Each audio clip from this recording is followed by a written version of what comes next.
Professor Bertram C is Professor of Library and Information Sciences, Curriculum Instruction, Bioengineering. Professor Bruce's research goals include contributing to a conceptual meaning both the development of socially engaged citizens and of learning environment, schools, universities, libraries, museums, community centers, workplaces, which are themselves democratic. Aspects of this work include research on community inquiry, drawing especially upon scholarship of the American pragmatists and the history of progressive education, and research on the affordances and constraints of new media for learning, encapsulated by the term technology-enhanced learning. This is what Professor Bruce's blog says, and I think that it just provides a very, very nice introduction to his talk. So please go ahead, Professor Bruce. Muchas gracias. Soy muy feliz de ser aquí. I apologize that I have to give my lecture in English. I hope it's still useful. I also should say that I'll be reporting on some very particular experiences of my own, mostly involving my own teaching.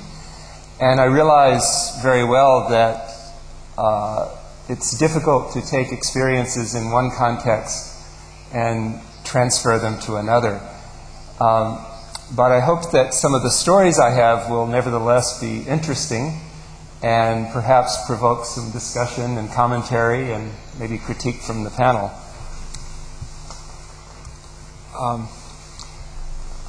If you look at students today in the United States, there are many things you might say about them. It turns out that students are smarter today than in my generation. They score better on all kinds of tests of intelligence.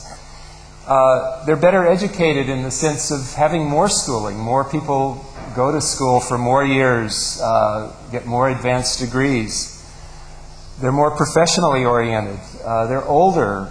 In the US, there are more female students, more non-white, more non-English speaking.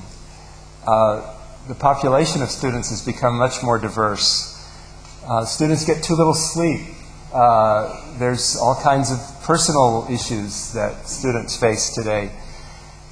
They use the internet more instead of print sources, even though if you ask them, they say, well, print sources are more reliable, but they won't go to the print. They'll go to the internet.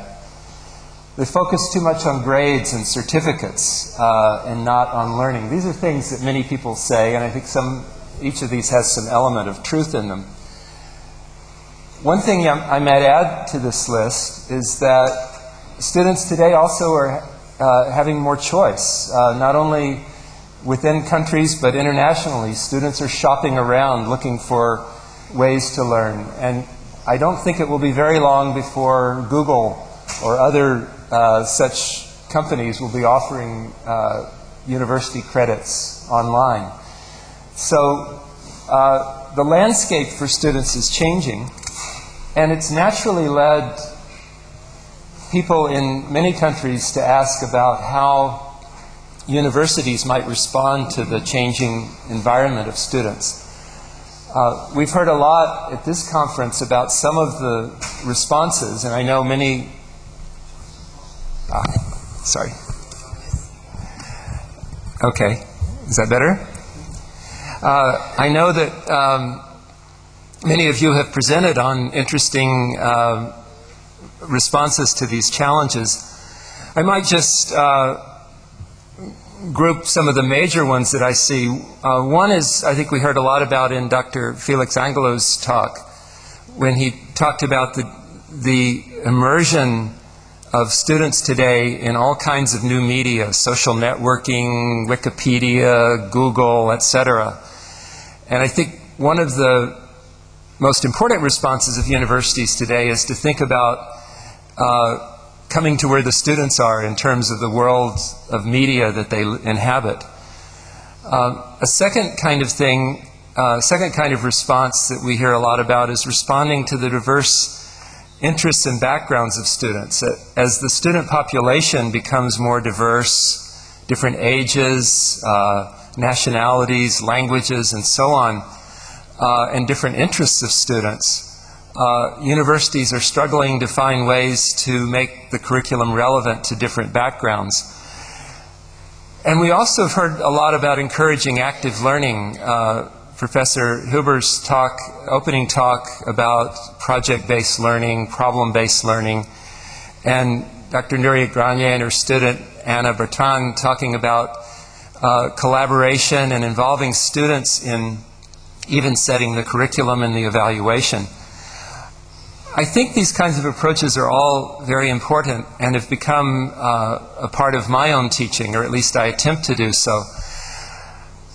But there can be a problem with this. As with any good idea, there's a downside. And I think one of the downsides of the current interest in student-centered teaching is that we begin to see the student as a consumer, and as the goal of the university is to meet all of the needs of the student, to cater to the student's interests.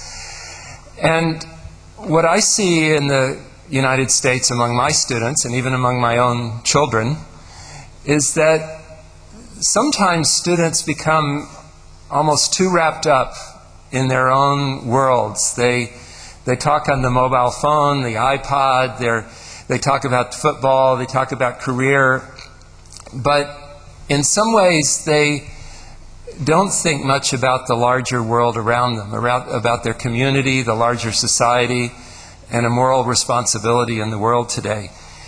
So I want to propose an addition to this list of ways of responding, and that is to focus on students by helping them find ways not to focus upon themselves.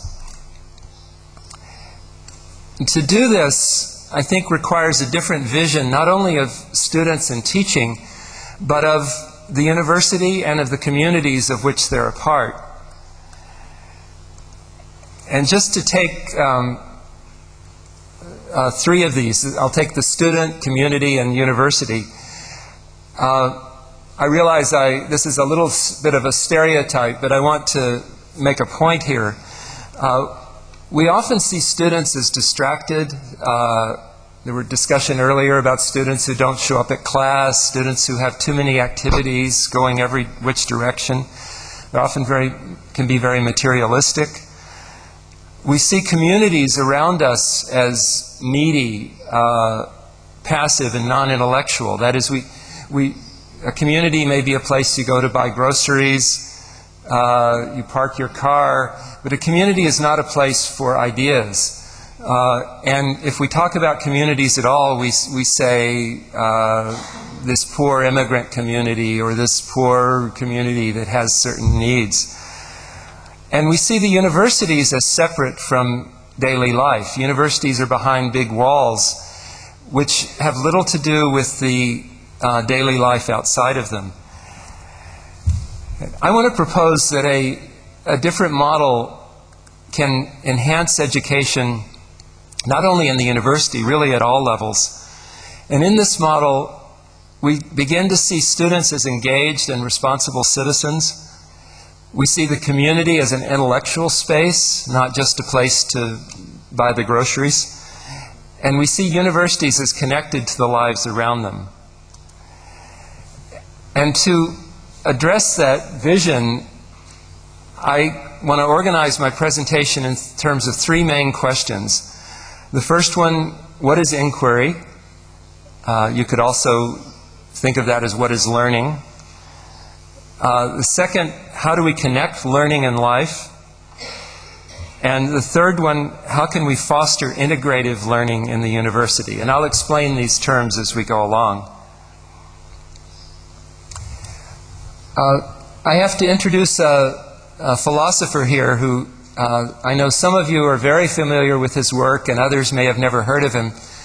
Around the turn of from the 19th to the 20th century, John Dewey began writing about education. He said, There were dramatic changes in the world in terms of information and communication technologies that were changing the way we communicated with one another.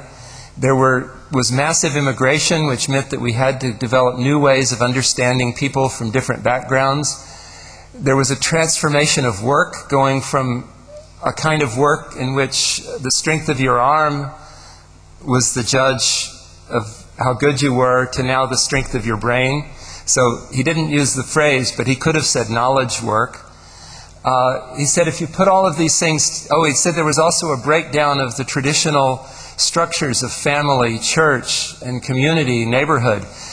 He says if you put all of these things together, we need a model of lifelong learning, and we need accordingly, we need to transform our vision of what the school and the university are. That was 100 years ago. And I think many of his other ideas were far ahead of his time. When Dewey talked about inquiry, he did not mean what many people today mean. Many people mean inquiry as purely what goes on in the head. That is, you have a problem, you think about it, you come up with an answer. That's inquiry. For Dewey, inquiry was about engagement in life itself. Inquiry meant changing the physical world as well as the mental world. In fact, Dewey argued that it was a mistake even to see the separation of those two. One place he describes it this way: to feel the meaning of what one is doing and to rejoice in that meaning, to unite in one concurrent fact the unfolding of the inner life and the ordered development of material conditions, that is art. For Dewey, art and inquiry were almost one and the same. They were about making sense of experience, organizing our physical world as well as our mental world. In the work that I've done and with my colleagues, I've talked about inquiry in various ways. One way that we've used is an inquiry cycle. I'm sure many of you have seen similar ideas, the idea of a problem-solving cycle. And what I'd like to do is to go through this with some examples to give you an indication of what it might mean to do this connecting learning and life, and of connecting the physical and the mental. Many years ago, during the early days of computer-assisted instruction, there was a project in which some programs had been written to teach basic mathematics skills, basic language skills, and so on. The students who were using this program discovered that the programs often didn't work. They were experimental, they had bugs, problems in the program. And as they started playing with the program, they became interested to figure out, why did it have the bug? Under what circumstances did the problem manifest itself? And they started exploring, they started experimenting, they started using the programs as an area for scientific investigation. The teachers realized that the students were learning far more by this process of exploration than they were by the basic drill on mathematics and language. That when the students could formulate their own questions and investigate, that their learning became much more enhanced. And in a report about this, they said teachers saw the enormous pedagogical difference between solving problems and formulating them, between answering someone else's question and generating your own. And this is part of what I mean by the ask part of the cycle. In investigate, I think that we're all familiar with this argument that traditional learning often focuses on the textbook in a very formulaic way of learning, where you read the textbook, answer the questions. And yet, as we've heard much about in this conference, students live in a world of blogs, online video, web resources, digital libraries, and many other new media. And what this suggests is that investigation can no longer be thought of as something that you just take a packaged answer and try to learn it. But instead, investigation involves exploring the world, finding sources as much as it is reading pre-existing sources. Before I show the next slide, I have to give a little preface. You're about to see a photograph of what's called Cafe Teatro Bate Urbano. Bate is think of like a square or a plaza. It's a Puerto Rican word for a place in a village where people would come together. Bate Urbano is a site in Chicago which is run by young people. I don't want to presume to know how old anyone is, but if any of you are over the age of 26, you would not be allowed to be in the management of this bate. It's all run by young people. The young people organize it, decide how the activities should go. You can still come as a guest, and if you come on Thursday nights, you hear poetry with a purpose. Friday, you hear hip-hop and rap. Saturday is cultural expression, which includes bamba y plena, little theater, digital video that young people have made. This is a community center in which young people engage with the issues around them. And as you look at this photograph, you'll hear a little rap piece by a young man named Juan David Martinez, although he goes by the name of Ghost. And it's a hard-hitting critique of new technologies produced by a young person who's very engaged in living those new technologies. So in the bate, they perform things, they make CDs and DVDs, they have a sound studio and other technological components, but they also learn to be critical of the new technologies. I should also warn you that this is by a young man who is grown up in the streets of inner city Chicago, and his language reflects that. So if you don't want to listen to rough language, please cover your ears. I can't stand this anymore. Young people selling souls. Maybe we lost the part of the language that I was warning you about. What you can see at the bate here is there's a break dancing exhibition going on. The bate, as I said, is run by young people and has over 150 performances a year, and has become a very important part of this community.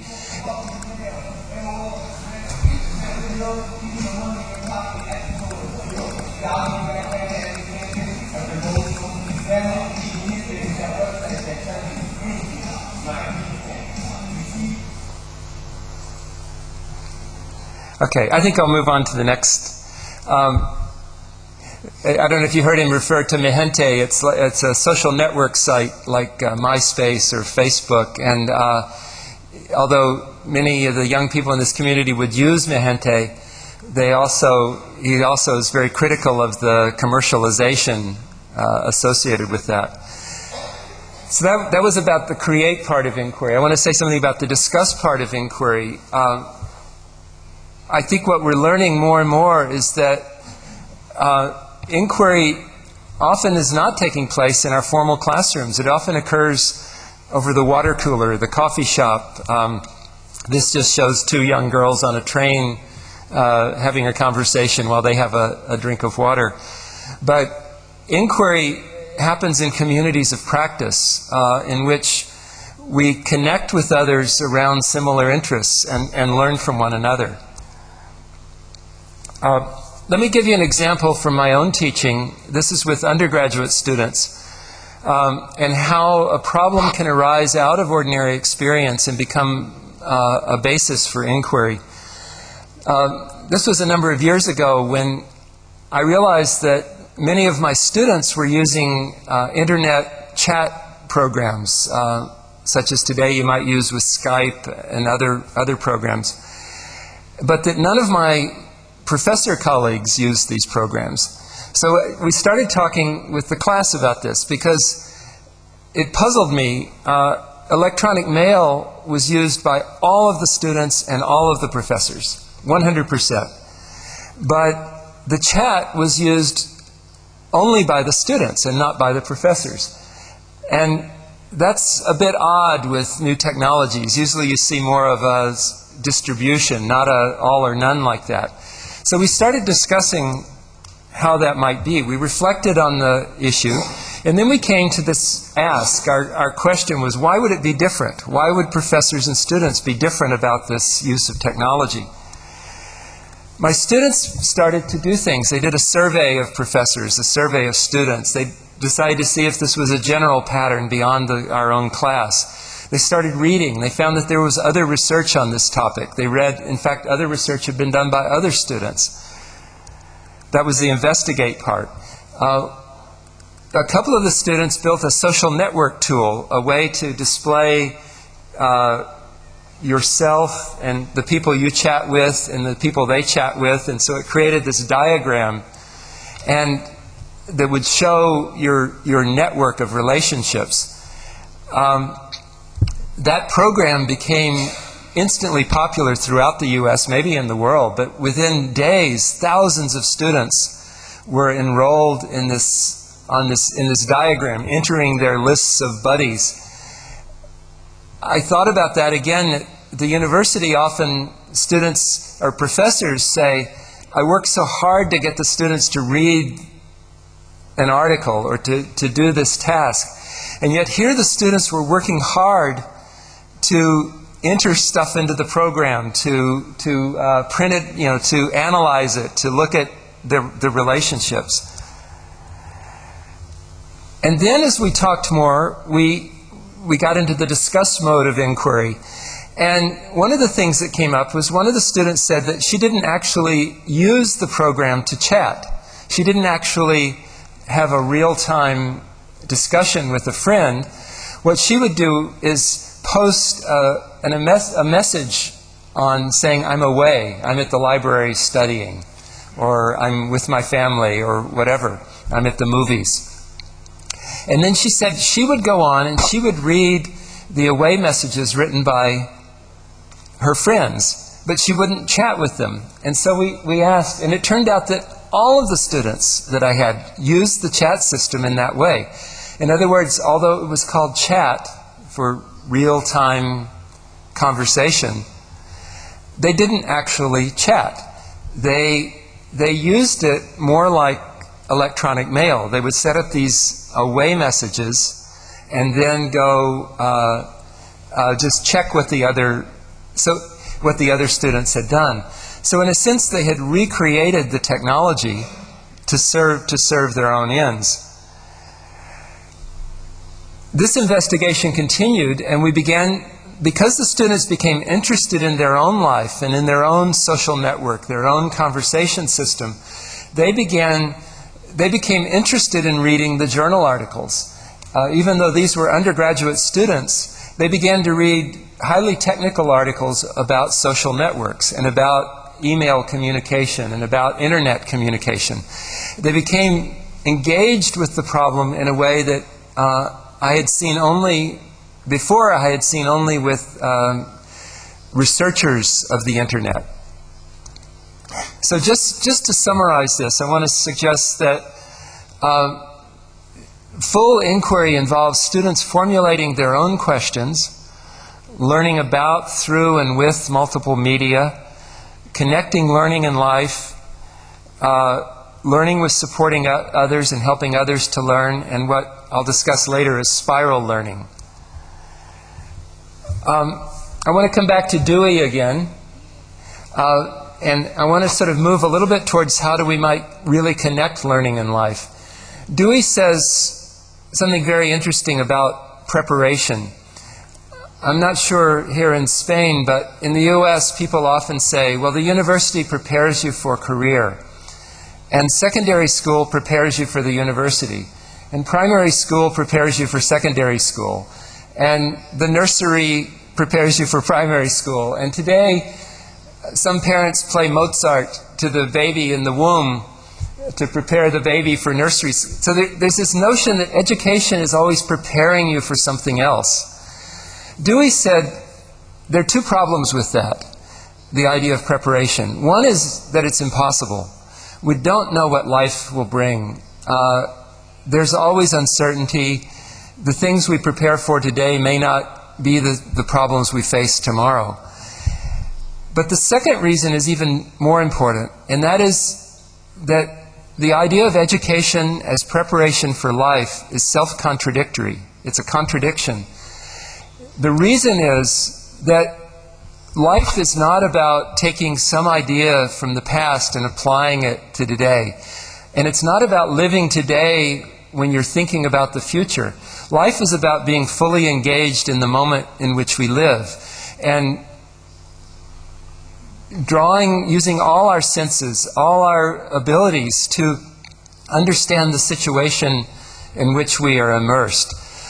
When Dewey, let me read this quote, "We always live at the time we live and not at some other time, and only by extracting at each present time the full meaning of each present experience are we prepared for doing the same thing in the future." When Dewey wrote this, he was criticized by some people. It sounds like you're saying, just have fun, live for today. But Dewey had written this after the second of his own children had died as a child. And I think what he was saying was, we can never know what the future will bring. But what we can know, what we can try to learn, is how to be fully engaged in the moment in which we live. And not to think of life as something outside of our moment. And yet, I believe that what we do in universities today is exactly what Dewey warned us against. That is, we encapsulate, we put in a box inside our university classroom. We remove students from life. And thereby, we're not teaching them how to fully engage with life. Let me give a couple of examples of how an alternative to this sort of classroom-based way of learning. This is a picture of Johnny Lee, who is a student in computer science. He's very interested in human-computer interaction, how to make computers work better for people. He also likes to play Wii, the W-I-I. It's a game with a little controller, infrared camera. And I'm sure he felt that he wanted to justify playing with this video game and coordinate that with his official work at the university. So he actually invented an electronic whiteboard. Some of you may use these whiteboards in your own university. These are a board where you can touch the screen and operate on like a very large computer screen. So Johnny Lee's inquiry, if I put it back in this cycle, he loved to play video game. He was interested in human-computer interaction, HCI. He started exploring. He looked at the specifications, how a whiteboard works. He started doing testing with the Wii controller. He started building devices. He built some experiments. They didn't work very well. He tried new ones. He wrote about this. He discussed it. You can see it on YouTube. He has a web page where he describes what he did, and he has a video on YouTube that tells about how this worked. And then he put it in his blog called Procrastineering. This inquiry continued and is still continuing today. And in fact, you can engage in it as I did. I saw Johnny Lee's website, and then I became interested. And I thought about how this might affect projects I was involved in, and whether it might be something I would want to write about or talk about at this conference. I investigated. I looked at his website, his YouTube video. I then I wrote about it in my own blog. And I have been thinking about trying to build one of these myself. I talked about it with my colleagues in the discuss part. I reflected. I began to realize that I didn't know how this thing worked. And I began to think more about how it might work. I also learned that a primary school classroom discovered Johnny Lee's work. And the 10-year-old students used his recipe, his recommendations, to build their own interactive whiteboard. So they built it for 10% of the cost of the commercial one. So what happens with inquiry is that Johnny Lee's inquiry becomes a spark for my inquiry, which becomes a spark for others, and maybe for yours as well. The primary example, though, I want to use goes beyond just some technical thing. I want to talk about real connection to real communities. And this next example is based in a community in Chicago called Paseo Boricua. It's a community where the leaders of the community are mostly from Puerto Rico, and they're independistas. They want independence for Puerto Rico. And in this community, it has many of the problems of urban city life in America. There's AIDS, diabetes, gang violence, unemployment, pollution, graffiti, any of the problems you can think of. But the community has come together to go from community resistance to community building.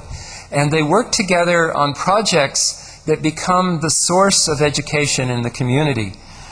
As Maxine Green says,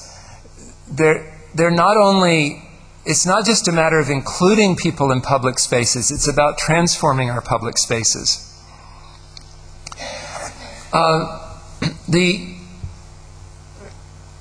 The picture here shows the Puerto Rican Cultural Center.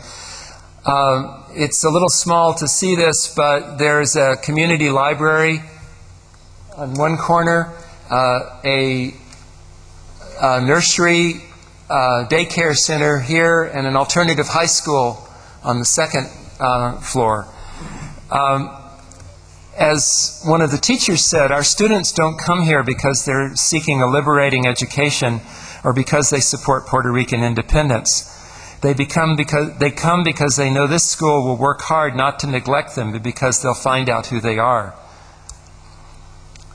One of the students says, "This school is my sanctuary. I know this because once I step outside these doors, my problems come back. They're not just waiting outside the doors to smack me in my face and start all over again. I stay at the school because I don't have to worry about my problems. I got my mind set on other things." I'll let you read this quote. Maybe I don't know if everyone can see this. I should say that the coqui is a very small frog, rana, that's makes a sound like coqui in Puerto Rico.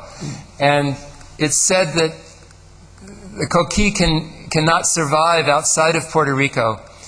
But here they say in the Windy City it survives in temperatures below zero. Paseo Boricua has worked to create a healthy environment not only for coquis, but for the children, the young people, and everyone in the community. And all of this is encapsulated in a phrase, the community is the curriculum. We often talk about connecting learning to the world outside. What happens in Paseo Boricua is that they have three main goals in education, and this is for all levels. This is all the way from the little children, the 3-year-old, through the high school to those in university. The three goals: one is to learn about the world in a connected way. So not just to learn isolated subjects, but to learn how science connects with history, connects with art, connects with politics. Second, to learn how to act responsibly in the world. And third, to learn how to transform the world, to give back to the community. This is accomplished in many ways. One of the things I mentioned a little bit before is community media. There's La Voz, which is a community newspaper, which is now produced by young people in print version and online. It's published in both English and in Spanish, and La Voz becomes part of a participatory democracy project. There's little theater. For example, a recent play was produced there about urban street riots that had occurred in the 1960s. There's a community radio station, a sound studio, short video about this.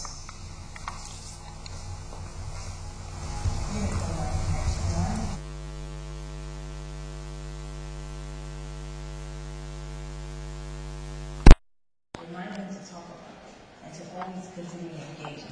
So the theater program, the journalism with the host, and the online radio station is all about getting information out to the community. This program is able to provide an alternative outlet, media outlet for these students to voice their concerns, voice their vision, and voice their beliefs about this community, which is extremely important because there's such an empowerment that comes from that on their behalf. The program is important for people or for the community because it's a way that children can, or students, young teens, young adults can come and do something productive with their spare time. The hard part community needs programs like these. Needs to give the youth alternative, a place to be at instead of being in the streets. It's great. You learn so many more skills that you take on with you in the future. It's been a really good experience, as in I've learned things that I think I would have never learned.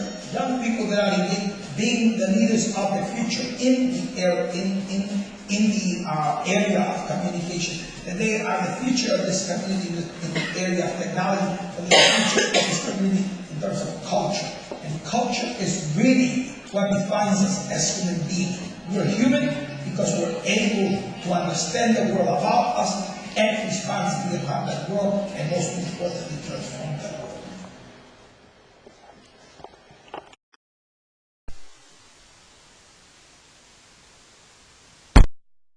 Young people in this community do. They make video. There were some problems in this video because I edited it, and I'm not as good at editing as the students are. I don't know if you heard all of that or if the language part worked on this, but the students, many of these students are from a community where only 20 years ago, less than 1 out of 4 students finished secondary school. Today, 4 out of 5 students finish secondary school. Many go on to university, and some have gone on even for postgraduate degrees. There's a United States congressman who's come out of this community who would have been a dropout of school. My colleagues and I learned about this community and began working with them. At first we did some research in the community. We were interested in what made it so successful. And then we realized that this would be an enormous learning opportunity for our own students. So, for example, the last time I taught a course on inquiry learning, we met in the community itself. And my students became involved with projects in the community. A couple of students worked together to create a Puerto Rican digital archive. Another group worked on a project of literacy across the curriculum in the high school. Some students got involved in hydroponics. This is growing plants in water. And they worked with a science teacher to do this, which started as a science classroom project, but eventually became a project throughout the whole community. Once, as that grew, we involved our College of Agriculture at the University of Illinois became involved with it, and students from that college began working there.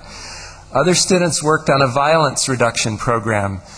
Others worked on community wellness because there's a large problem of diabetes in this community. Others worked on developing better communication within the community. The point is that all of these problems were real community problems. They were not problems that I created as an instructor. These were things in the real life of the community. And as my students became engaged in working on this, they were challenged far beyond what I would do ordinarily in class. They had to deal with issues of language. They had to deal with issues of access and finding resources. They had to learn how to work together, to work across differences, to coordinate activities. Their learning became much more engaged and much deeper than I think it would have been otherwise. I'm going to skip that one. I just want to suggest another kind of activity that occurs. I mentioned the diabetes. There's several reasons for this. The bodegas in the community have only packaged food, a lot of sugar and other things that aren't so healthy. And there's not a good park to walk in. It's a hard place for outdoor exercise. So my students began working with community members around issues of health, better fitness and better diet. That connected with the hydroponic activities that the science teacher was doing. That led to developing a market where farmers could bring their produce to sell fresh vegetables. All of that connected with the notion of urban agriculture, which was important with the Puerto Rican heritage and culture, because urban agriculture has become important in Puerto Rico and Cuba also. So they were able to learn more about the land where their families had come from through this urban agriculture and diabetes kind of program. We also found that information systems were important in this community. And we have one of the courses in my department is around building community technology centers. We get donated computers.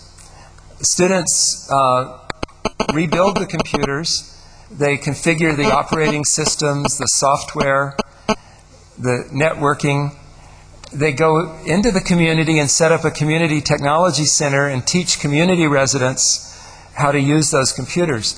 In the case of Paseo Boricua, this was all done in collaboration with the community members. And again, the complexities of the community challenged students with a kind of real-life problem they would not have ever seen if we had just tried to construct a problem and said, imagine this problem. Instead, these were the real life of the community. I'm spending this year in Dublin, Ireland, and there's a similar project there, fixing up computers to send to Africa, to set up in schools and colleges in 6 different African countries. I learned that the small college where I'm working had courses on computer hardware, multimedia, networking, all of these things around the technical issues of computers. And what we found was that what the students were doing in those courses was exactly what was needed for this Computers to Africa project. So we connected the university courses with this project to send computers to Africa. It's interesting, some people say, well, how do you engage students? Students don't want to be engaged. They don't show up to class. They're not involved. In this particular case, we said, you have a choice, plan A, plan B. Plan A, you do exactly what you've always done. You go to the classroom, you study about computers, and that's it. Plan B, you have to travel across the town by bus. It's a lot more trouble. But when you do your work with the computers, you create something that can make a difference in the life of people in Africa. What do you want to do? 100% of the students said they want to do Plan B. They wanted to go across town. And I think what that tells me is that when students are given the opportunity to do things that connect their own learning, their university learning, with the life outside, they jump at the chance. In this case, the ask brought together Camara, which was the Africa project, with the courses at National College of Ireland. And what Kamara wanted was people with computer expertise, more consistency in their volunteers. What the college wanted was opportunity to do this work with computers. And the two asks come together, which I think is one of the best things that can happen with inquiry. I'm going to skip one example because I realize with the time here that I need to bring it close to an end. Yeah. 10 minutes? Okay. Maybe I can do a very short version of this. In my own community, my own hometown, we also have worked with recent immigrants from Mexico. These are the children who come often speak very little English. They've had little opportunity, for example, to work with computers. They often do not do so well in school. And we started a project where students would, these students from Mexico would create podcasts about their lives. They talk about their life in Mexico and their life in the U.S. And let me see if I can show you one here.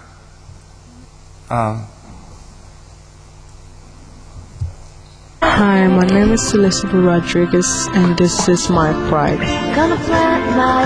My culture. I was born in Michoacan, Mexico. I love Mexican food.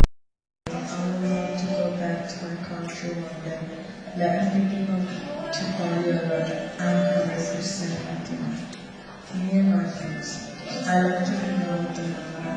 It was like the coolest things that were yellow posters.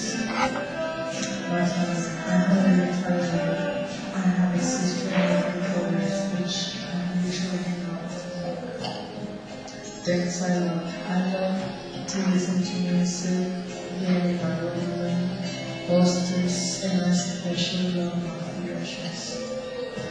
My favorite sports are soccer, basketball, and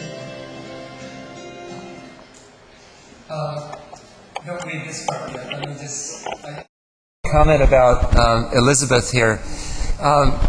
As I said, the students would write about their life in Mexico and then their life in the United States. And after I talked with her, she changed the title to My Pride. And that's when she came back and edited this and said, I love everything Latina, I'm 100% Latina, I love Mexican food, I love Mexican music. She completely wrote all of this because she wanted to say, I think, that how proud she was to be Mexican.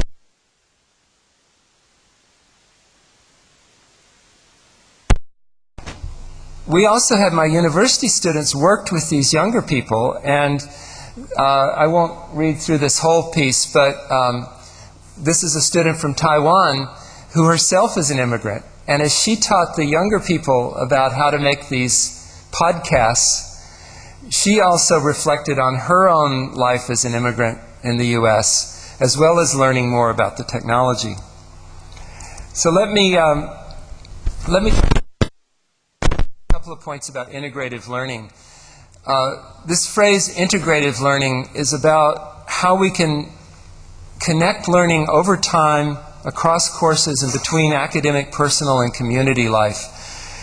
And I think I have to do one more John Dewey quote at this point. Dewey said, in answer to how do we integrate the curriculum, how do we bring together history and science and mathematics and so on, Dewey said, we don't live in a mathematical earth or a physical earth or a chemical earth or an historical earth. We all live together on one earth, and we have but one life to live on this earth. Connect the school to life, and the curriculum will necessarily be integrated. In the past, I think university teaching has often been based on the idea of someone else's question, a fixed source of information to address that question, a limited response on the part of students, a great deal of isolation, students learning alone, and their work to be judged, very little reflection on what they do. Today we talk about creating a more enticing university, something that will attract students and engage them more. And we try to have more interesting courses, more matched learning styles. We allow different responses. But in many ways, students become more isolated. They learn more and more online on their own. And they're still judged. They still play not a very active role in their learning. What I've been talking about points to the idea of what I would call engaged citizen role for students, where they work on real problems in their community, use multiple sources of knowledge to address it, are encouraged to innovate, to collaborate, and where learning becomes a process of continual inquiry. It doesn't stop at the edge of the classroom or at the end of the semester.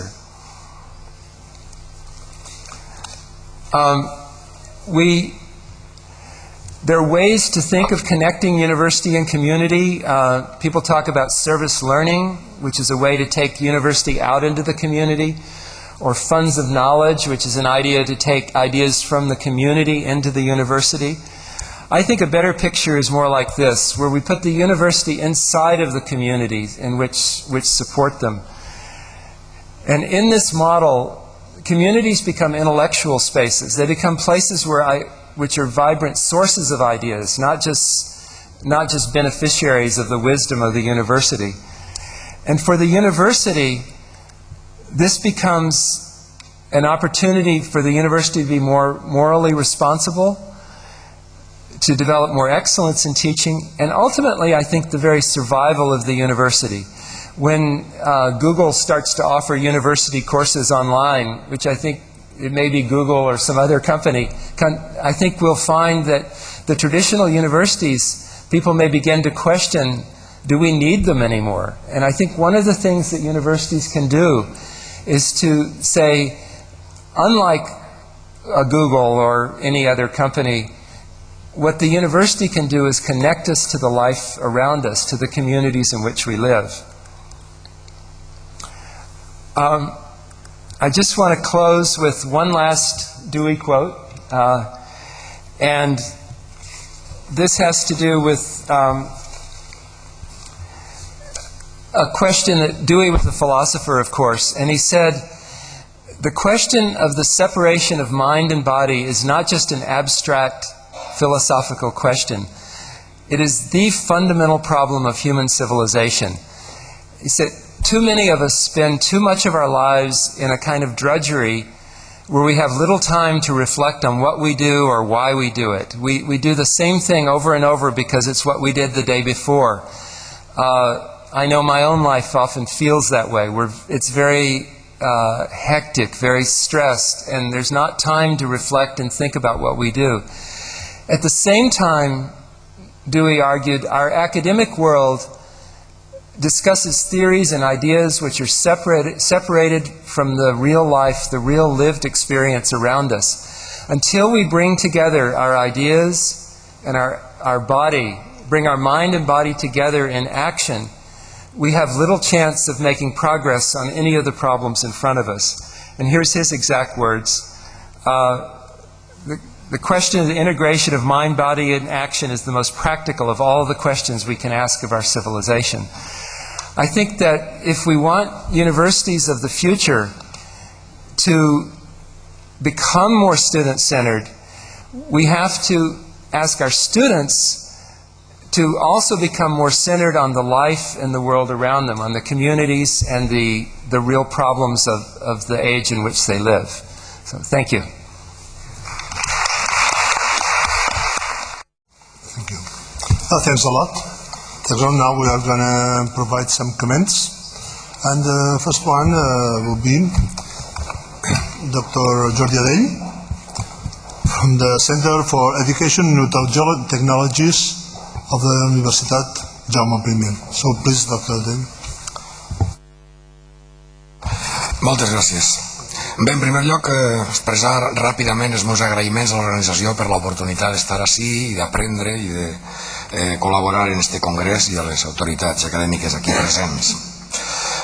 La xerrada del professor Brius a mi m'ha estimulat moltíssim, però no avui, sinó des de ja fa uns quants dies, quan em vaig enterar qui era el ponent, i vaig estar recercant algunes de les seves publicacions i per tant tinc que dir que algunes de les coses que vaig utilitzar o vaig a citar són idees seues no expressades tal vegada en la conferència d'avui, però que poden trobar-se a la seva web. A mi m'han paregut interessantíssimes. I, des de luego, vaig a criticar les idees del professor Brius de la conferència perquè estic absolutament d'acord amb elles, no? Sí que volia assenyalar alguns elements que m'ha suggerit la conferència sobre l'ús de les noves tecnologies a la universitat. El que passa és que mentre estava escoltant la conferència, clar, en la part final és tan atractiva, lo de l'aprenentatge de la comunitat, que ara tots vostès desapareixerà que jo torno arrere i que tot això és molt avorrit, però ho sento. El tema de l'aprenentatge de servei, el service learning, és tan important i és un tema en el que he treballat tan poc que me mereix moltíssim respecte i no vaig atrevir-me a dir gran cosa d'ell. La meva intervenció està estructurada en una idea central, i és que les noves tecnologies, és que una universitat centrada en l'estudiant requereix que les tecnologies de la informació i de la comunicació utilitzades en educació estiguen centrades a l'estudiant i en el seu aprenentatge, i no tant en el professor i en l'ensenyament. Pot ser paregue una tonteria, però té implicacions molt fortes. Té implicacions com fer tot el que hem fet fins ara al revés, o quasi. Tota tecnologia no és una acció neutra o un projecte neutre. Al voltant d'ella hi ha tota una pràctica sociocultural on hi ha relacions de poder i que devem analitzar i tenim que ser conscients de les implicacions que té. Fins ara, les tecnologies de la informació i de la comunicació han sigut extensions del professor o de l'aula o de la institució. Pensem, per exemple, en l'ús que fem de les aules virtuals com a inclús el nom, extensió de l'aula, i en qui té el poder des de l'aula virtual, qui determina què es fa, quan, com i per qui, bàsicament el professor. Jo crec que hauríem repensar aquestes tecnologies dins dels processos d'aprenentatge com a investigació que proposa Dewey i el professor Brius i com a eines dels i per als estudiants i bàsicament per aprendre, no tant com a eines per a ensenyar, entre cometes. El professor Brius, amb James Levin, va escriure fa uns anys una taxonomia, jo la porto aquí, si algú la vol, li la passaré després, és molt interessant, una taxonomia dels usos educatius de les noves tecnologies. A mi pareix d'una claretat pasmosa. Basant-se en el que podíem anomenar, o que va anomenar Dewey, els impulsos naturals dels xiquets i les xiquetes en la vida, que són cercar i averiguar com funcionen les coses, el primer. El segon, comunicar-se amb els demés i participar en el món social del llenguatge i la comunicació, en tots els sentits. El tercer, construir coses, elaborar coses per ells mateixa. I el quart, expressar les pròpies idees i sentiments. Basant-se en aquests 4 impulsos bàsics de Dewey, el professor Brius i el professor Levin van proposar una taxonomia d'usos de les noves tecnologies que crec que és de directa aplicació com a eina intel·lectual dins de la universitat nostra, ací i ara. Aquesta taxonomia té 4 parts, evidentment. Són tecnologies per a investigar i comprendre, tecnologies o ús de la tecnologia per a comunicar-se amb altres persones, ús de la tecnologia per construir coses i ús de la tecnologia per a expressar-se. Aquesta tecnologia, hi ha un article molt interessant que està a la web i que poden llegir de com comproven, com la comparen aquesta taxonomia amb altres taxonomies existents i com a mi em convenç de la superioritat respecte a altres i com moltes de les tecnologies que avui coneixem cauen perfectament en una o dos d'aquestes llocs. Vegem alguns exemples quotidians, perquè després, dins de la taxonomia, no entra tant la tecnologia pura i dura, sinó l'ús que en fem de la tecnologia. Es contaré un exemple d'avui mateix. Els entorns virtuals d'ensenyament i aprenentatge, les aules virtuals, que pareix que sigui el súmmum de la high-tech de la Universitat Espanyola presencial actual i catalana, són un remedo de la reprografia, de la fotocopiadora de la facultat, de l'aula on se donen les classes, del despatx del professor on se fan tutories i de la bústia on el professor fa que els alumnes li entreguen els treballs, bàsicament. Quina és l'estructura de poder que té? Tots ho sabem, nosaltres posem allí els apunts, els powerpoints, etc. i els alumnes allà els repleguen, els estudien, etc. Qui mana? Mana el professor. Punto i pelota. Els blocs, es contaré una anècdota d'avui. Els blocs poden ser des de quaderns d'exercici i reflexió de l'alumne, poden ser espais personals d'expressió o poden ser la porta d'entrada a una blogosfera professional. Això és un poc més complicat. L'anècdota és que avui he llegit el blog d'una alumna que l'he vist per correu electrònic fa una miqueta que havia actualitzat el blog i deia més o menys: ahir van fer l'últim exercici de pràctiques de noves tecnologies, l'assignatura que jo dono. Aquesta és l'última entrada que faré a este blog, ja està bé. A mi me va caure el món als pèls directament. Pobra xica, l'he feta infeliç durant tot l'any, no? Fent-la escriure en el blog el que pensava de les coses que feia. En els pròxims 2, 3 anys o 4 anys sentirem parlar en la universitat dels e-portfolis, dels portfolis electrònics. Els e-portfolis són eines d'aprenentatge, eines d'avaluació, que malauradament crec que és el que acabaran sent a les universitats, només, però també eines de presentació i eines per a iniciar-se en la vida professional i presentar el teu currículum ampliat, expandit, allà on vulguis buscar feina, etc. Xarxes socials o personal learning environments, no vaig a parlar de més tecnologies. Diguem que moltes de les tecnologies que utilitzem es poden emplear de dues maneres: a favor d'una visió de l'aprenentatge o a favor d'una altra visió de l'aprenentatge. Depèn del background, del fondo del professor, dels conceptes del professor, que s'emplen d'una manera o d'una altra. Què hauríem fer ara nosaltres en la universitat? La meva proposta és integrar les tecnologies de la informació i la comunicació a l'ensenyament universitari, no tant com a suport o vehicle o canal de transmissió de continguts, sinó com a espai on els alumnes puguen dur a terme alguna dels usos que diu i el professor Brius ha assenyalat. Això redefineix el rol del professor. Ja no som més subministradors de continguts o creadors de materials que tenen els continguts. Som una mena d'arquitectes, o som una mena de dissenyadors, som una mena de dissenyadors d'experiències d'aprenentatge per als alumnes, tan boniques com les que ens ha presentat el professor Brius. Per acabar, només volia dir 4 coses més. Estic en temps? Sí, no? La primera, crec que les tecnologies de la informació i de la comunicació estan canviant la manera com codifiquem, emmagatzemem, transmitim el coneixement, però per favor tinguin en compte que també estan canviant com construïm el coneixement avui en dia. Estan canviant com funciona la ciència, les ciències dures, les ciències socials, la comunicació entre els científics, inclús els propis processos d'investigació. No poden continuar en la universitat treballant com si la ciència es construïra i es comunicara com en el segle XVI. Una experiència reveladora en la meva vida va ser anar a Salamanca a veure l'aula de Fray Luis de León. És exactament igual que les nostres d'ara. Igual.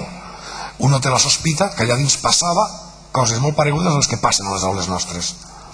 Llevat que era un poc més vella i no tenia els seients tan còmodes com els d'ara. I feia prou fred. Els nostres estudiants, a més, cada vegada, a més, s'han criat ja en un món digital. Permeten-me que ho diga a pressa i mal, no? Això implica que apleguen a la universitat amb uns hàbits, uns valors i unes capacitats diferents de les que ens van marcar a nosaltres de joves. No són com nosaltres érem, són diferents i tenim que saber com són i acceptar-los com són. Les TIC, a més, tercera idea, no són una altra manera de fer el mateix. Ahí és quan ens equivoquem. Quan agafem les noves tecnologies volem fer el mateix que fem. Ahí és quan les utilitzem normalment mal. Les utilitzem com a llibre de text, com a pissarra digital, com a entorn virtual per a difondre materials que tenen que estudiar, etc. Les podíem utilitzar per a convertir els alumnes en creadors de significats i en autors de coses. Les podem servir per accedir a recursos de qualitat, encara que no els hagin fet nosaltres. Les podem utilitzar per obrir les portes de l'acadèmia als professionals i a la comunitat, aprofitant coses com les xarxes socials, les comunitats de pràctica o demanant i aconseguint la participació dels professionals per a la professió que estem formant els nostres estudiants. És a dir, jo en el classe de mestres m'encantaria poder utilitzar les xarxes de la blogosfera, les xarxes socials de mestres per a l'educació dels estudiants de magisteri i que estudiants i professionals compartiren i crearen i feren coses junts. Finalment vull recordar el missatge del professor Martínez Bonafé reivindicant una pedagogia de l'afecte i de la confiança, allò que també coneixen les mestres d'infantil. A mi em va emocionar un poc. Fa uns dies vaig llegir també un interessant article de John C. Brown és l'exdirector del Xerox Park, un lloc on s'han inventat les finestres i pràcticament els ordinadors, els sistemes operatius moderns, que reivindicava la passió per aprendre, la pedagogia de la passió o l'aprenentatge amb passió, un aprenentatge participatiu i obert, no? Un aprenentatge al servei de les emocions, al servei de la realitat, és a dir, autèntic i bàsicament passional. Jo només vull dir una cosa, he sentit prou vegades el meme arxirepetit de l'esforç. L'esforç, jo crec que no devem creure presoners de conceptes que ens són aliens. Això és un invent d'un discurs polític per justificar una llei que està derogada. Per tant, jo sí que crec en l'esforç, però crec més en la passió. Jo crec que l'aprenentatge té que ser divertit, i com va dir un mestre meu, Antonio Bartolomé, divertit per a com fer ampolles de sabó, o divertit com escalar l'Everest. En ocasions serà divertit com escalar l'Everest. No serà fàcil, però serà molt divertit. I més que divertit, si em permeten, diguem-li autèntic, obert i apassionat. Moltes gràcies.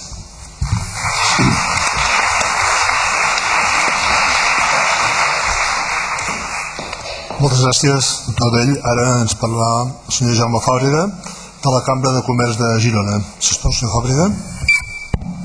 Bé, bona tarda. En primer lloc, agrair a l'organització que ens hagin convidat a participar en aquest congrés i concretament en aquesta conferència sobre la Universitat del Futur,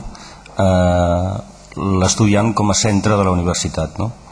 En segon lloc, felicitar i agrair la conferència suggestiva, molt suggestiva, del doctor Bruce, en la que ens proposa d'alguna manera trencar una inèrcia de fa molts anys que porta la universitat, una inèrcia absurda en un món instal·lat en el canvi permanent i on la informació ha explosionat absolutament. Tot això ha provocat un canvi radical d'escenari que ens obliga a tots a un nou posicionament, a les empreses a un nou posicionament i, per suposat, també a la universitat a un nou posicionament. Perquè efectivament la universitat ja no es pot basar en el model tradicional de transmissió unidireccional de la informació. La informació és a la xarxa, la informació és a l'abast de tothom i podem dir que aquest accés d'informació de vegades fins i tot pot dificultar o impossibilitar l'accés, l'acceso a la informació. Cal, per tant, més que mai el coneixement i cal, per tant, més que mai la universitat. Estic també totalment d'acord en què la universitat s'ha de centrar en l'alumne, com diu el professor Bruce, i més d'acord encara en la seva apreciació que aquest centrar-se en l'estudiant és per animar-lo a no centrar-se en si mateix, per sortir d'ell mateix i fer partícip a l'estudiant del que ell anomena indagacions importants. Cal, per tant, al meu entendre, un gir copernicà, però sense abandonar aquells valors bons que tenia la nostra universitat tradicional. Deixeu-me fer un paral·lelisme amb una altra institució que ja fa uns anys ha començat a fer aquest canvi, aquest gir copernicà del que us parlava abans. Em refereixo al món de l'empresa. L'empresa abans estava centrada en bàsicament els processos de producció. Avui en dia l'empresa s'ha centrat en el client. Abans l'empresa no es preocupava que el treballador tingués o trobés un sentit a la seva feina. Avui l'empresa intenta fer partícip al treballador del significat d'allò que està fent, intentant que el treballador, en paraules del doctor Bruce, gaudeixi en aquest significat. Abans, pretenent que el treballador s'adaptés als processos sense qüestionar-los. Ara, replantejant-se constantment els procediments antics. Abans, esperant i demanant d'ell només l'aportació de treball, que amb això n'hi havia prou. Ara, instituint i institucionalitzant les vies on es pugui expressar la seva creativitat, on pugui proposar solucions noves dels problemes vells i nous que van sorgint. Valorant els treballadors valorant no els treballadors reactius, sinó els treballadors proactius i creatius. Abans, d'alguna forma, acotant el seu marc de comportament en unes pautes preestablertes i absolutament inamovibles. Avui, fent-los partíceps, tal com diu ell, d'indagacions importants. Abans posant l'èmfasi en el treball individual, ara posant l'èmfasi en el treball en equip, en un entorn col·laboratiu, com també ens deia el doctor Bruce en la seva conferència. De fet, només les empreses que han sabut portar a terme aquest gir copernicà han estat capaces de reeixir en el mercat i de sobreviure en un entorn altament competitiu. Només aquelles que han aconseguit canviar de paradigma han estat capaces d'assolir l'èxit i l'excel·lència. Es tracta d'empreses que han aconseguit que tothom esdevingui, dins de l'organització, un indagador, contemplant les 5 dimensions de la indagació de les que parlava, o ha parlat també el doctor Bruce, no? Preguntar, investigar, crear, discutir i reflexar, per aconseguir donar noves respostes a les exigències dels mercats que són canviants per definició. Quan ell posava l'exemple, per exemple, del Johnny Lee i el seu joc amb la Wii, a mi m'ha fet recordar la història que s'explica d'aquell enginyer de la Nokia que un dia va anar al seu cap i li va dir: mira, escolta, en el telèfon mòbil he aconseguit que també serveixi el teclat per escriure lletres. Això, que en aquell moment semblava absurd, ha donat lloc a una font importantíssima de negoci que ha sigut els missatges, per als que el telèfon mòbil en principi no es havia concebut, no? Exemples d'aquests n'hi ha a tantes empreses grans i petites, també en empreses petites del nostre entorn, empreses gironines, no? De fet, potser el que ens podríem preguntar és per què i com l'empresa ha estat capaç de fer aquest canvi i, paradoxalment, per què li costa tant a la nostra universitat. I aquí permeteu-me que sigui una miqueta provocador, potser m'ho puc permetre perquè estic fora de la universitat, no? I per tant no em podeu treure fora, ja hi soc fora de la universitat. Primer, l'empresa ha fet aquest canvi cap al client i l'ha posat com a centre de la seva atenció per pura necessitat, perquè l'empresa es mou en un entorn competitiu, de sempre. Tot just ara les universitats comencen molt lleugerament a competir entre elles. En segon lloc, perquè l'empresa s'hi juga la seva subsistència. D'alguna manera podríem dir, manllevant les paraules del doctor Bruce, que constantment s'estan produint situacions indeterminades que presenten un conflicte entre necessitats actuals i realitats, que és la força que empeny la indagació. Ens podríem preguntar potser si hi ha alguna universitat que fins avui s'ha jugat la seva subsistència en algun moment de la seva història. En tercer lloc, perquè l'empresa sempre està lligada a la vida, sempre s'ha mogut en el que el doctor Bruce anomena contextos autèntics, que és precisament el que ell reclama per la universitat, moure's en aquests contextos autèntics. També perquè l'empresa és, en essència, una organització transformadora de la realitat. I, en canvi, sembla, sobretot en aquests darrers temps, que la universitat hagi defugit aquest compromís amb la societat. En cinquè lloc, perquè l'empresa ha sabut canviar i adequar les seves estructures organitzatives i la seva forma de treballar, mentre que tot just ara la Universitat Catalana es planteja començar a fer-ho encotillada com està per les reglamentacions públiques que la fan poc àgil i de vegades impermeable als canvis.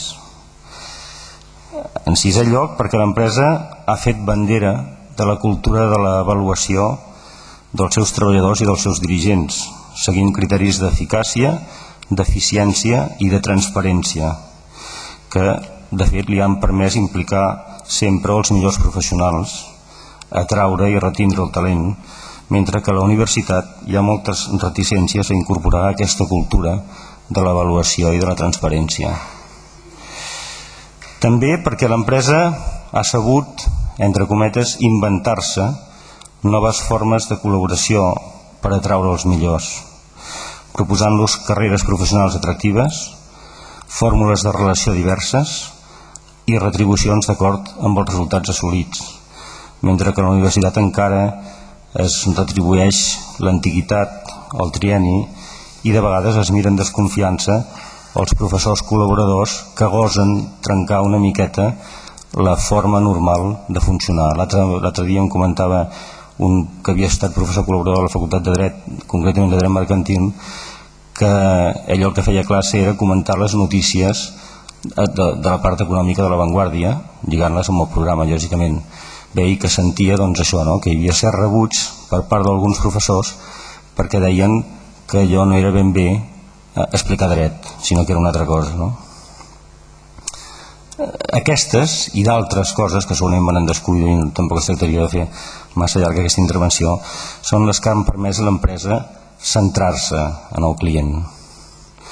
El que és clar és que la universitat que perquè la universitat acabi fent aquest gir copernicà i s'acabi centrant en l'estudiant, cal en primer lloc un canvi de mentalitat, que a mi em sembla que s'està produint, i de fet el títol d'aquesta conferència ja ho demostra, no? Però també cal un canvi important en moltes de les estructures existents, trencant inèrcies lògiques i fins i tot legítimes, però immobilitzants. Per fer això, crec que el camí és, com apunta el doctor Bruce, connectar l'aprenentatge a la vida, connectar amb les experiències viscudes fora de l'escola, perquè tal com també diu ell, la millor educació reconstrueix constantment l'experiència. I en aquest sentit penso que ens hem de felicitar tots per la recent creació del Parc Científic Tecnològic de la UDG, que n'estic segur esdevindrà un catalitzador d'aquest canvi necessari a la universitat, fent possible aquest diàleg permanent de la universitat amb el món de l'empresa i amb el món del treball. I des d'aquest punt de vista, el Parc Científic Tecnològic no només està cridat a donar respostes al món productiu, sinó que també farà sorgir preguntes i ajudarà, per tant, a la universitat a córrer aquesta distància que assenyala el doctor Bruce quan diu entre respondre a la pregunta d'algú i fer-se cadascú la seva pròpia pregunta hi ha una diferència important. Preguntes que poden ajudar a la universitat en aquest camí. Per últim, no voldria deixar l'oportunitat per fer una darrera precisió que em sembla important i que va una miqueta en el sentit del que ha comentat el meu antecessor. Aquest canvi de paradigma que es proposa, aquest centrar-se en l'estudiant, en cap cas s'ha de reduir a un posar-li les coses fàcils a l'estudiant des del punt de vista acadèmic. No es tracta de caure en el que s'anomena, diguem, la síndrome del client, en el sentit que al client se li ha de posar tot fàcil i que l'esforç, la passió, que deia ell, ja la farà la universitat, ja la posarà la universitat. No podem oblidar que des del punt de vista de la universitat el client és triple. D'una banda és l'alumne, d'altra banda és la societat i d'altra banda és el mateix sistema productiu. I des de la cultura de la qualitat, que ens parla de satisfer el client, hem d'atendre, per tant, a tots tres. Només estar en condicions de tenir criteris sobre les qüestions que planteja qualsevol disciplina o àmbit del coneixement quan s'han incorporat unes bases mínimes amb esforç i en constància i en passió, afegeixo ara. Aquí també té sentit, doncs, connectar l'aprenentatge amb la vida, que poques vegades et dona una segona oportunitat i que exigeix un esforç, una dedicació i una passió constants. Res més, moltes gràcies. Moltes gràcies, senyor Fàbrega. Bé, m'he oblidat abans de dir que, igual que s'ha fet a les altres plenàries, el públic assistent pot efectuar les seves preguntes en els formularis que teniu. Sisplau, feu les vostres preguntes i doneu-nos a les hostesses que poden passar als recollir-los. Okay? Please ask your questions in the form that you have been handled in your notebook, so please hand them to our assistants.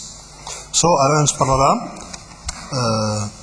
la Sílvia Martínez, que en Lluís Prats no ha pogut venir, de l'associació Postscriptum.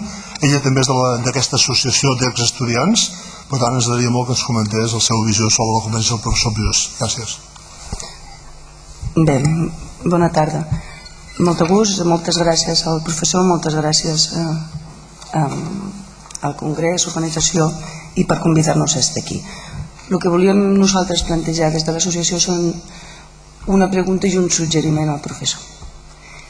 Una és si en el plantejament i una mica amb el detall que ha assenyalat vostè sobre que no és més del mateix les noves tecnologies, un cop detectat el problema previ que passaria d'una situació d'individualisme, de pèrdua d'idea de comunitat, ens plantejàvem si no hi ha el risc que les noves tecnologies, segons com s'utilitzin, encara tendeixin més a fer més individualisme i més tancament.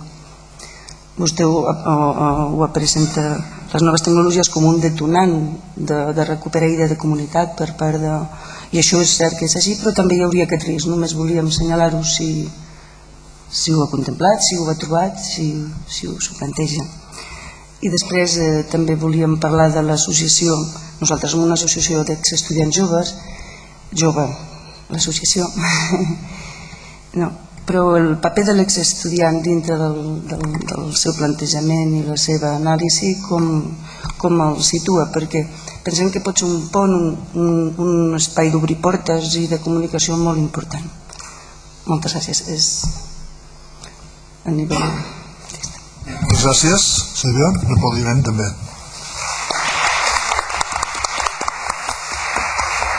Escolteu, recordeu que podeu fer les vostres preguntes en els papers que us hem donat. Sisplau, passeu-los a les hostesses. Mentrestant, jo crec que el professor Bruce podria començar per aquí. Perhaps you would like to ask first to our colleague to the two questions she has asked you about individualism and also about the role of former students in the community-based inquiry and learning. Please go ahead. Yeah, let me... Oh, yes. Sorry. Yeah, let me start with the former students. I think a very interesting kind of question. And I actually think this relates to some of the other comments that others have made, which I very much appreciated, by the way. I thought you made some very perceptive comments. I think one of the problems in learning today is that we put things in little compartments. We have, there are students and they're different from professors, and then there are current students and there are former students who are a different category, and there's universities and we do learning, and workplaces or companies are something different. They're about making money and not learning, and when we divide things up in those kind of artificial categories, we create problems for ourselves. And I think that the alumni one is one. I haven't thought about that one specifically, but I see it as related to that kind of issue. If we believe in lifelong learning, then how could we imagine that alumni are not to be involved in a continuing process of learning? And why aren't they engaged with current students? In American universities, the alumni are engaged, but it's mostly around football and perhaps raising money for the university.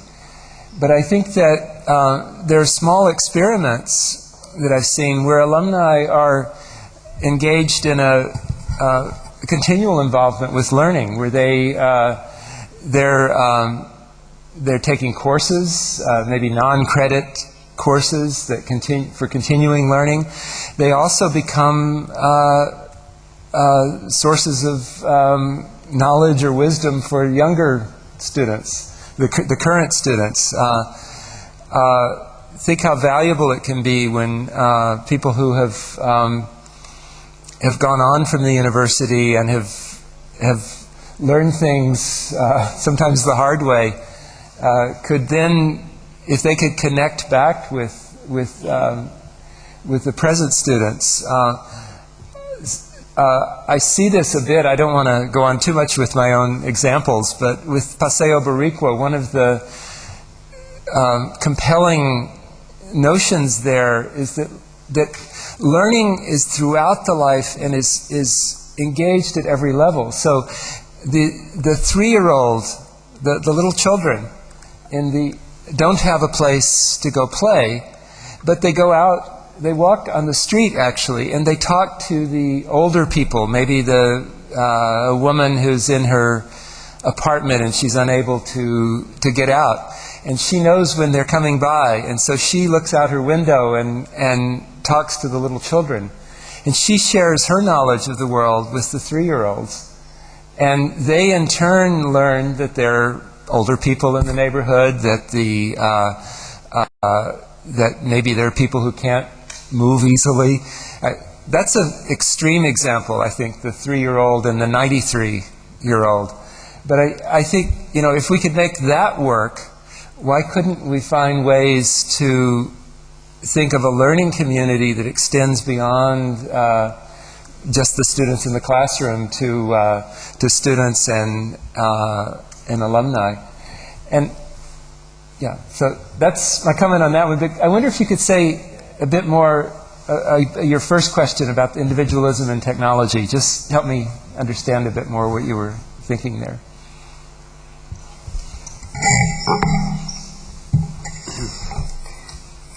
Aviam, partim d'una situació en el seu plantejament d'un individualisme cap a una idea de comunitat i una consciència, responsabilitat, compromís, pronunciament, que les noves tecnologies faciliten en la nostra societat, però partim d'una situació. A partir també una mica la idea que ell deia ell, que les noves tecnologies també poden acabar sent més del mateix, segons com les usem, i des de la visió que l'individualisme i el tancament és un problema realment greu, ens plantejàvem si es qüestiona el risc que aquestes noves tecnologies provoquin més tancament i més individualisme en lloc, o sigui, que es giri. Sí? I'll have to confess, I actually worry about that in a very concrete way with my own children, who are 21 and 22. And they spend much of their life, it seems to me, on Facebook and maybe their mobile phone, but they're talking to people at a distance, and it satisfies a kind of, there's a limited kind of engagement. But I worry sometimes that they become lonely in spite of that. They don't have the kind of engagement where they're with someone in person for a long period of time, engaged in real activities. It's more of the English phrase, touch base. You connect, you connect in a limited way with one person, and you go connect in a limited way with the second person, and a limited way with the third person, and you never really connect with anyone. And I do think that as we spend more and more of our lives with email and other maybe browsing the web, that there is a real danger there.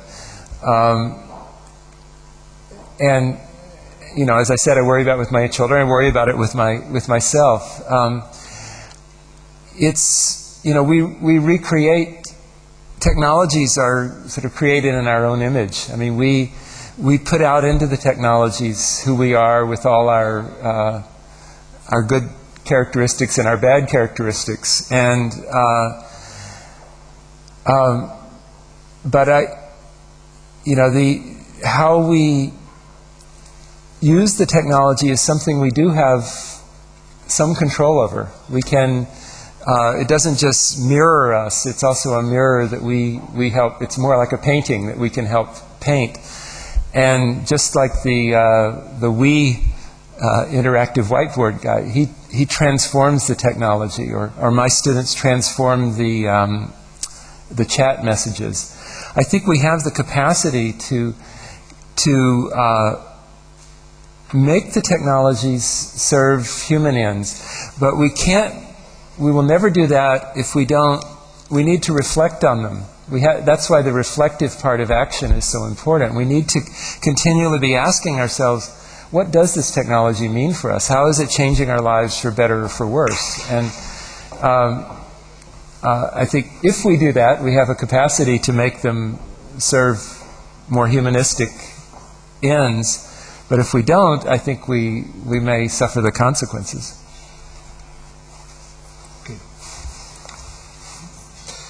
No, després. No, you can have 10 minutes or we go to the questions. Teniu un comentari per fer? No, jo només volia fer un comentari, i és que les comparances entre l'empresa i la universitat són divertides. Sobretot quan agarres el millor del món de l'empresa i agarres una caricatura de la universitat.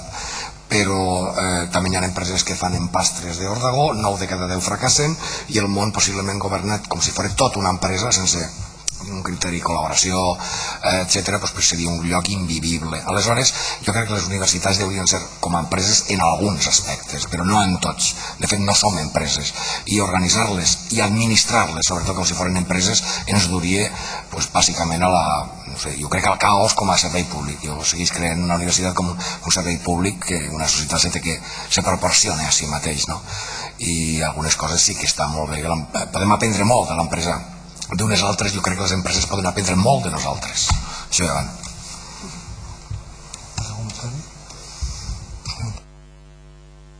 Sí, home, sí.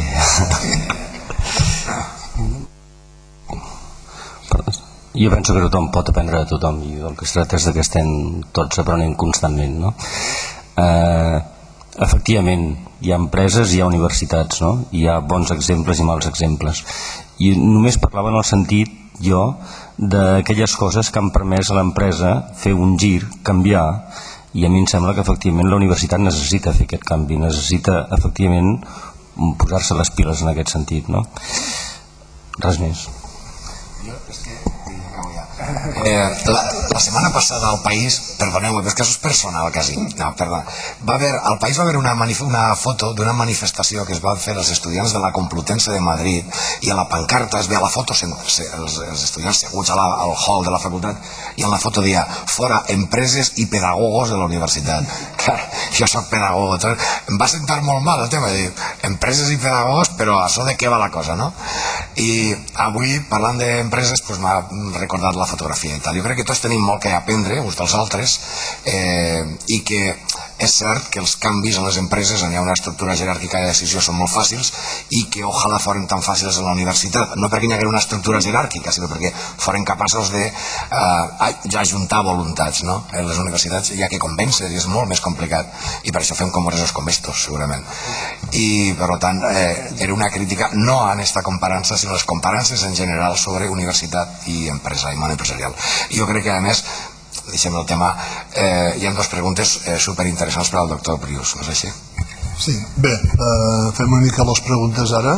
Una de les preguntes que ens han fet és el professor Prius ha pogut assistir durant aquests 2 dies a les intervencions que hi ha hagut aquí, a les propostes que s'han fet, a les reflexions, a les crítiques. Llavors ens pregunten a veure de quina forma ell que ha estat en aquestes xerrades que hi ha hagut i aquestes discussions, com compara això amb les experiències que ell viu a la Universitat d'Illinois o ara mateix a Dublín. Les coses que s'han dit aquí, les conclusions que hem anat traient, s'assemblen o són diferents de les coses que ell veu a les seves universitats.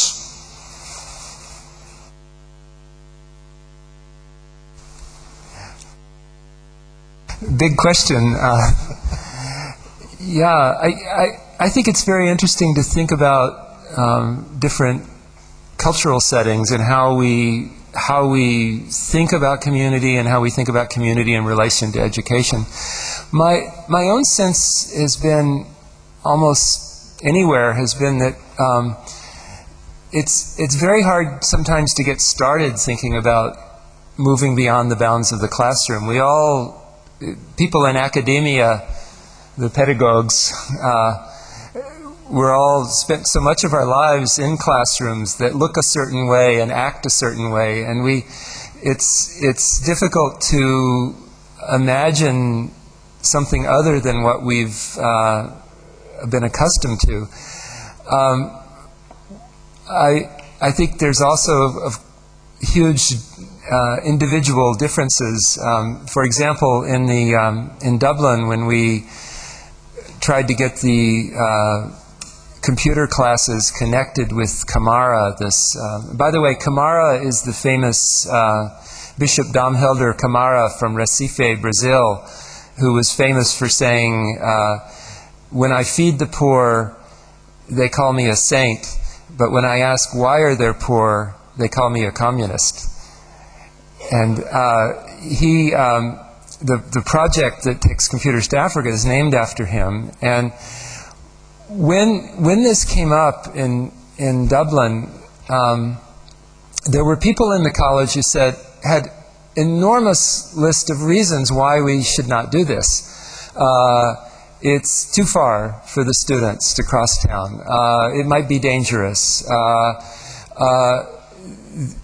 The students will, one day they said the students don't have enough skills to work in the community, and it will make the college look bad.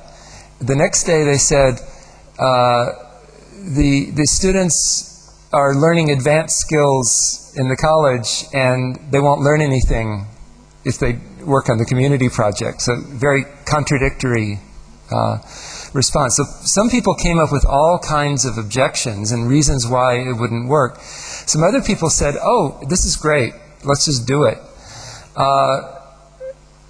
And I think for me, the answer is not so much that it's the right thing or the wrong thing, but it's, again, back to Dewey, an experimental way of knowing. Dewey used the word knowing rather than knowledge. He deliberately chose the verb and not the noun.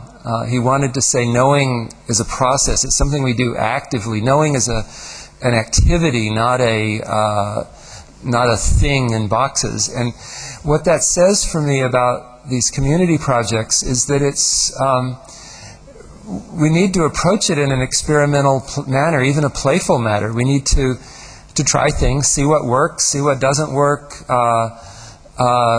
And what I found, and I think I would have to say across many different contexts, including the ones you mentioned and others, is that some people seem to be very open to an experimental way of doing things, and others feel much more comfortable having things very well specified. And I don't even think there's sort of a right or wrong there. I think it's more we need to recognize that we probably all have within ourselves moments when we are willing to take chances and moments when we like to go by the rules. We like to follow the procedures. So it may be a matter of finding ways to work together, to be willing to try different things. At my own university, I'd say we're doing more and more of the kinds of things I was talking about, but it's very far from the norm. It's not what most classrooms look like. And yet, almost everyone I know who's sort of gone more in this direction would never go back. Once you sort of think of doing things in this way, it's very hard to imagine not doing it.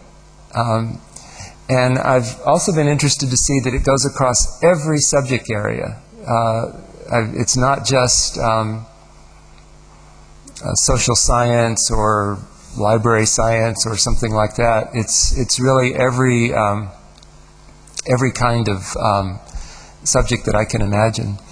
So I think I sort of avoided your question, the details of it, but partly because I guess I don't see such a strong difference from one place to the next. But have you found any special coincidence between what here people have explained and the outcome of your experiences in Dublin or Illinois or whatever? Yeah, I mean, I think, for example, the discussion this morning, to take a recent one, I thought the ideas about engaging students in curriculum and evaluation, working together, seem very closely related to my own experiences. I also thought, I think it was Anna Bertram was saying about some of the challenges that students face. And I've come to think of those kinds, I think those challenges are almost inevitable. I don't think there's something necessarily that we will eliminate and then we'll say, oh, now collaboration is easy. Now connection with the real world is easy. I don't think the real world is easy. I think we will always find, and working with other people is not always easy. But to me, that's actually a fundamental part of inquiry. That inquiry is part of it is learning the new ideas, new concepts, all of that. But as much as anything, inquiry is about learning how to do that in the context of a social world and our relations with other people. And I think if you ask, practicing scientists, lawyers, business people, people in any artists, I think in any endeavor, people will tell you that a lot of what they've had to learn and continue to learn is how to interact with others and how to overcome all those kinds of obstacles. So I think I heard a lot of that in some of the sessions both today and yesterday. Okay, have another question. How do you think that we can motivate, stimulate university professors in order to put the student in the center of the teaching and learning process? I'll tell you, for me, the best thing is concrete stories. I know very few people who are, or at least I'm not often swayed by, I believe in data. I think it's important to analyze things statistically, but it often is not the thing necessarily that convinces me to try something new. It's more often concrete, vivid stories from people I know and respect. For example, I have a colleague who teaches kinesiology. This is about how your body moves, exercise, that kind of thing. Her students now work with a home for elderly people, and they teach exercise and diet and things to the elderly people. And they've worked so much with this home that they now have a position on the governing board of the old folks' home, and they're helping to make decisions about how to lay out new walkways. How wide should the walkway be? What kind of surface? How sharp a curve can you make? Her students, she has story after story about what her students have learned.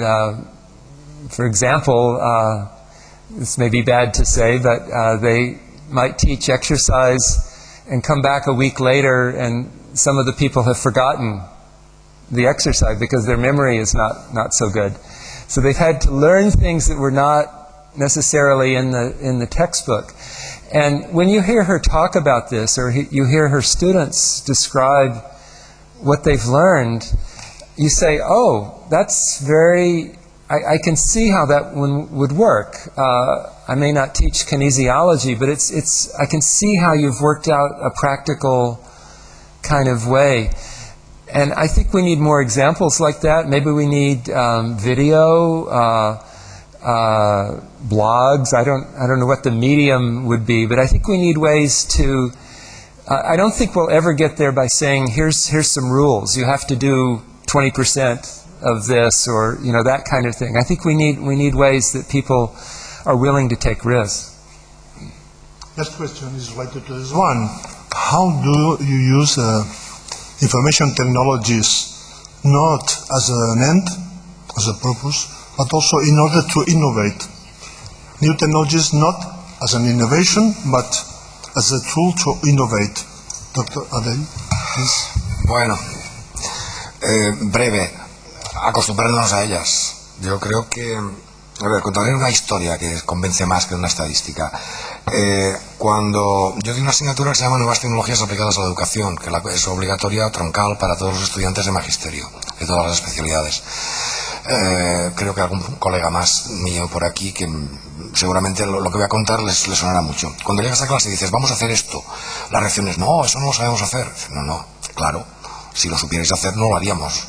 Si supierais hacer este tipo de cosas, buscaríamos otras que no supierais hacer. Pero al cabo de una vez y otra vez y otra vez, y de convencerles de que cada actividad es un reto, llega un momento en el que hay una cierta actitud que es la siguiente, en algunos estudiantes. Mándanos lo que quieras o proponnos la actividad que quieras, porque yo sé que soy capaz de aprender por mí mismo a resolverla. Y si no, sé que puedo echar mano de ti o echar mano de un compañero o de libros o de... Es decir, yo me siento un aprendiz competente y capaz. Más en la línea de la pregunta, vivimos en un periodo en el que las novedades son prácticamente mensuales, ¿no? Es decir, cada curso hay una nueva moda y que si ahora esto y ahora lo otro. El otro día, buscando una metáfora, encontré una, no sé si muy afortunada, era que los profesores somos como perros ladrando detrás de coches, ¿no? Ahora pasa un coche y nos vamos ladrando detrás de él, luego pasa otro y nunca los alcanzamos, naturalmente. Acostumbrando, yo creo, y utilizándolas de la manera más normal y natural. Las tecnologías, cuando se insertan en prácticas socioculturales, y no una vez, sino muchas prácticas, se convierten en invisibles. Es decir, yo creo que llegará un punto en el que el correo electrónico, el Twitter o cualquier otra cosa será invisible, como ya es el procesador de textos. Ahora tú en la universidad dices, esto no me lo deis por escrito, lo quiero a mano, lo quiero con un editor de textos. ¿Verdad que no hace falta decirlo? Han costado una serie de años. Pues bueno, escribir con un editor de textos se ha convertido en una práctica normal y natural y ya no tiene ningún tipo de aprendizaje en sí misma. Nos centramos en lo que escribimos. Es cuestión de tiempo y de practicar mucho, como otras cosas en la vida. And last question, how do you think that this kind of learning can be used in distance learning when there is no physical contact between professors and students? Good question. I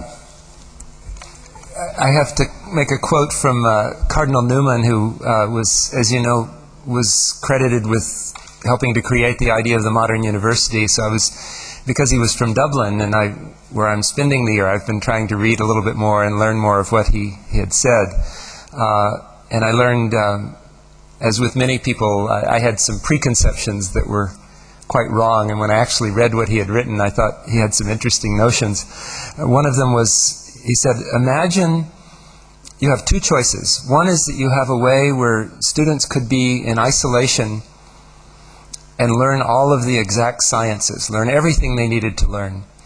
And second, the alternative where they come together in a university for 4 years and they do no studying at all. They study no subject, no knowledge.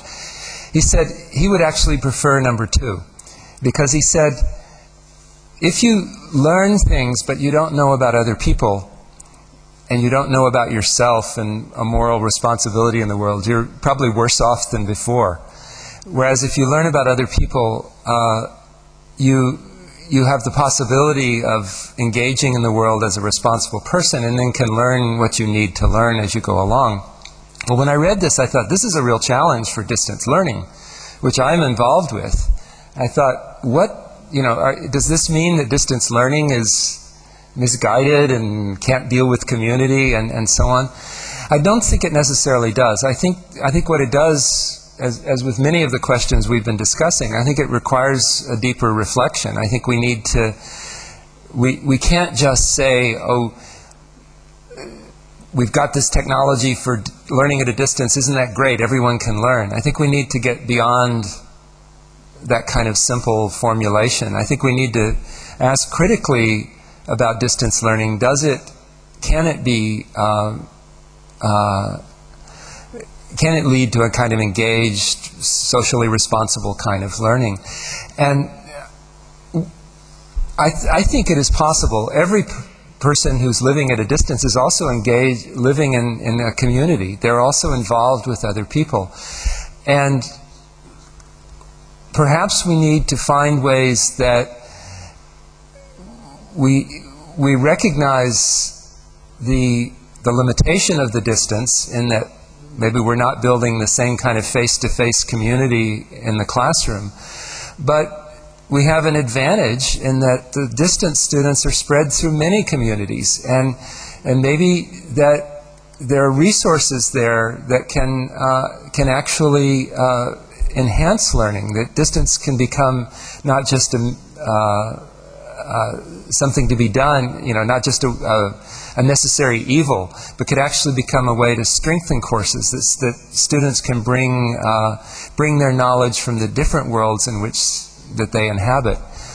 I think it is possible with distance. I think we need to think about it in a different kind of way. Thank you. I have two questions, two two questions and comment. First of all, about individualism. My son is 17-year-old, so he's in first year baccalaureate now, and he has a computer of his own all day. He plays basketball. Our professional team in Girona is going to disappear at the end of the month unless 9 million euro is found somewhere. So from his very table and desk, he has run a campaign together with other people in Girona scattered all around the city. He has run a website. He's got 6,000 signatures that have sent to the mayor and to people who have a lot of money. So they are going to be able to stop the basketball professional team from disappearing just by running a citizen campaign.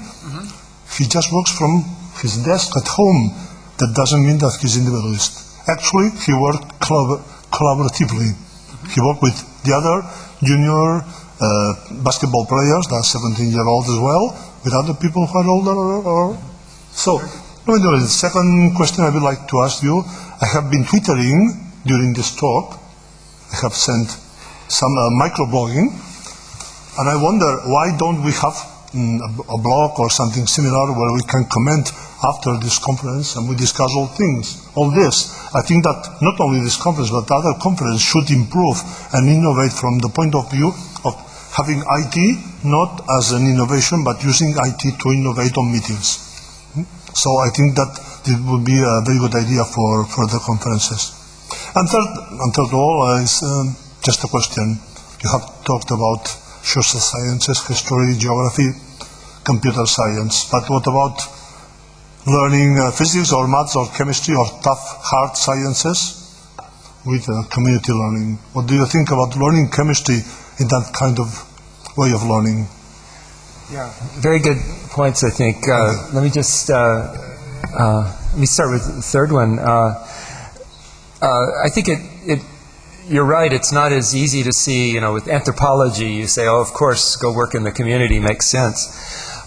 We've sort of seen two major ways in which the physical sciences might be engaged with community learning. One is around education itself. We've had several projects in which even postgraduate students in the sciences would work with teachers, for example, secondary level teachers, to develop curricula, simulations, databases, activities for younger people. And often when the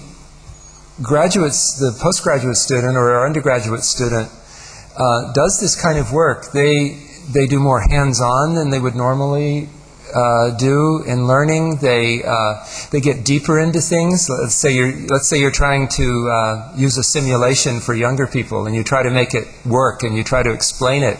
You have to understand the phenomena in a deeper way than you do when you just answer a question. I think it's the old saying that teachers learn, like from Anna and the King in Siam, that teachers learn from their students and not so much the other way around. So one big thing is being involved in education. A second one, I hope you do not have communities like East St. Louis in Illinois, which is a very depressed community with hazardous waste and all kinds of problems. Our universities become involved with the community, and we have, for example, students in nuclear engineering have tested the soil for radiation, and chemistry students have been involved in checking paint and in the playground and things like that. So that I think almost any science you can think of, or any kind of learning in the university, ought to have some role in the world, and there are often many more places, many more opportunities. This is not to say that all learning has to be, practical, fixing the paint, but it does say that when students can become engaged and see the effects of their learning and see the connection, I think they become much more enthusiastic students. They ask deeper questions. It helps them to integrate and tie together their own learning. Okay, thank you very much. And just last remark, do you want to preguntar alguna cosa més? No? Només és una qüestió lingüística. He vist que la paraula inquiry i la paraula research es tradueixen a la vegada en català per investigació o en castellà investigación. I inquiry i research no és exactament el mateix com almenys ha dit ell. Jo he llegit la ponència en anglès i en català, no és ben bé exactament el mateix. El camp semàtic és diferent. Inquiry és preguntar-se, no? Averiguar, preguntar-se, no és ben bé això tampoc, Bé, és un comentari tonto lingüístic. A veure, vull recordar una mica el tema de les maletes, agafeu-les, sisplau, contesteu les enquestes, i ara ja, seguidament, passaríem, no? Sí, acabaríem aquesta sessió, i ara presentaríem a presentar les conclusions de les taules de comunicacions. Jo demanaria senzillament un aplaudiment darrere al professor Brius, que ho ha fet fantàsticament, i als ponents.